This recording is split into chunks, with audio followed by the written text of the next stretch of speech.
Question है आपका, यदि ए बी का भाई हो, सी ए की मौसी हो, डी सी का पिता हो, बी डी की नातिन हो, तो बी का एफ से क्या रिश्ता होगा जो ए का पुत्र है। तो यहाँ पर सबसे पहले कहा गया आपको ए बी का भाई है, तो ए और बी को हमने भाई बना दिया आपस में। आगे कहा गया है सी ए की मौसी है, तो यहाँ पर ए मौसी हमने बना दिया सी को ए की। आगे कहा गया है डी सी का पिता है, तो डी को यहाँ पर पिता बना दिया सी का। आगे कहा गया है बी डी की नातिन है, तो बी को डी की नातिन बना दिया, तो डी क्या हो जाएगा यहाँ पर ये नाना हो जाएगा, और ये यहाँ पर ये नातिन हो जाएगी, जो कि यहाँ पर ये हो गई है। आगे कहा गया है बी का एफ से क्या संबंध होगा जो ए का पुत्र है। तो एफ क्या हो जाएगा यहाँ पर पिता हो जाएगा, किसका पिता हो जाएगा, ए का पिता हो जाएगा, क्योंकि जो ए का पुत्र है। तो ए का यहाँ पर ये पुत्र हमने बना दिया, और इन दोनों में पिता और पुत्र का रिश्ता हो गया है।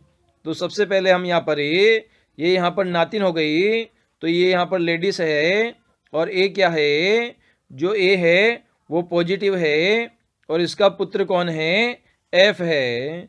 तो यहाँ पर ये सिंपल सा आपका रिश्ता हो जाएगा, जो यहाँ पर ये क्या हो जाएगी, एफ जो है एफ के पिता की बहन क्या हो जाएगी, आपके बुआ हो जाएगी। एफ के पिता है, उसकी जो बहन बी है वो डायरेक्टली बी से एफ का क्या संबंध हो जाएगा, बुआ का संबंध हो जाएगा। और ऑप्शन नंबर ए हमारा यहाँ पर करेक्ट आंसर हो जाएगा। आपका GECA का अर्थ 8642 हो तो HFBD का अर्थ क्या होगा।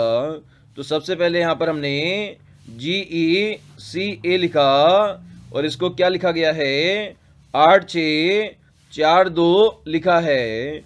और आप सभी जानते हैं जी आपका 7 नंबर पे आता है, ई आपका 5 नंबर पे आता है, सी आपका 3 नंबर पे आता है, और ए आपका 1 नंबर पे आता है। तो 7 को क्या लिख दिया, 8 लिखा, मतलब 7 में 1 जोड़कर 8 बनाया गया है।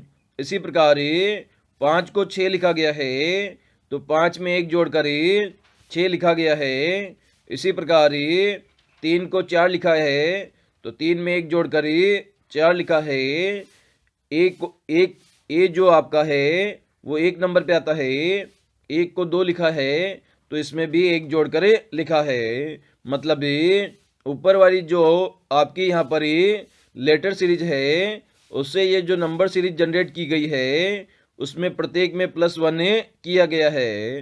तो इसी प्रकार यहाँ पर HFBD है, तो H आपका 8 नंबर पे आता है, F आपका 6 नंबर पे आता है, B आपका 2 नंबर पे आता है, और D आपका 4 नंबर पे आता है।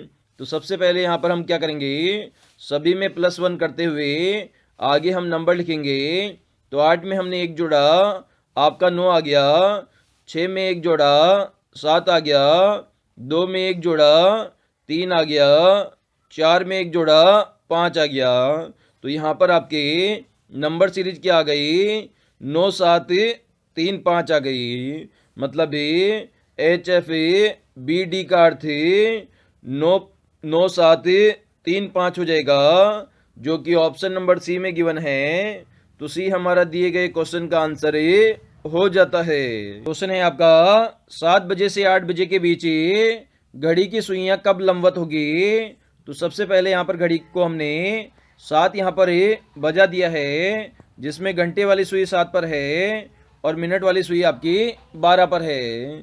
तो यहाँ पर 7 बजे में आपका एंगल कितना हो जाएगा, 210 डिग्री का एंगल हो जाएगा। लेकिन आपको एंगल 90 डिग्री का यहाँ पर फाइंड आउट करना है। तो 210 में से 90 डिग्री यहाँ पर घटा देंगे, तो आपको कितना प्राप्त हो जाएगा, यहाँ पर आपको 120 डिग्री प्राप्त हो जाएगा।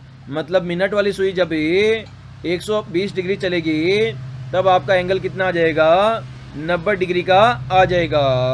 तो इसमें कितना टाइम लगेगा वो यहाँ पर हम फाइंड आउट करते हैं। तो टाइम बराबर डिस्टेंस अपॉन स्पीड होती है। तो डिस्टेंस आपकी 120 डिग्री है और जो रिलेटिव स्पीड है घंटे वाली सुई और मिनट वाली सुई की वो 11/2 डिग्री पर मिनट होती है। तो 11/2 का हमने भाग दिया तो 2 ऊपर जाके गुना हो जाएगा, तो 240 अपॉन 11 मिनट आपका हो जाएगा।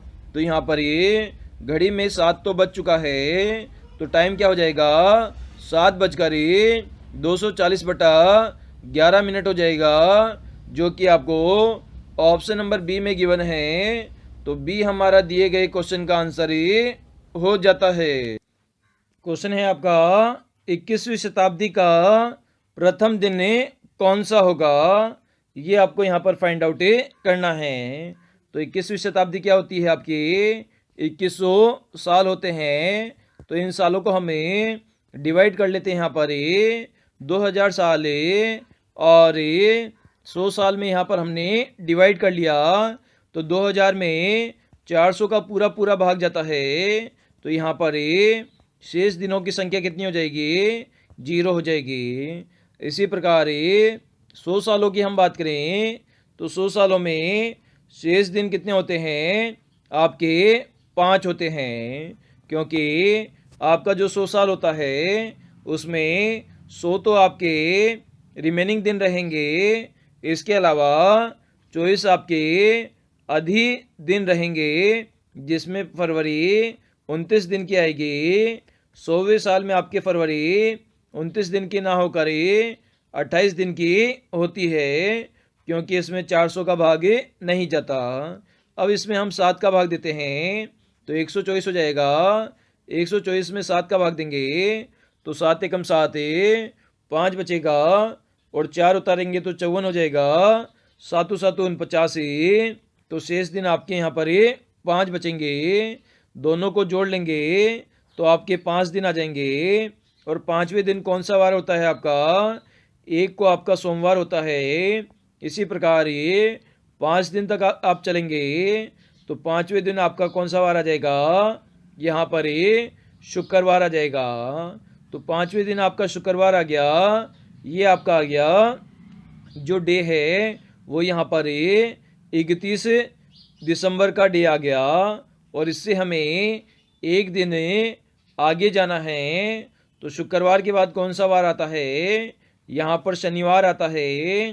तो उस दिन कौन सा वार हो जाएगा, यहाँ पर शनिवार हमारा करेक्ट आंसर हो जाएगा, जो कि हमें ऑप्शन नंबर सी में गिवन है।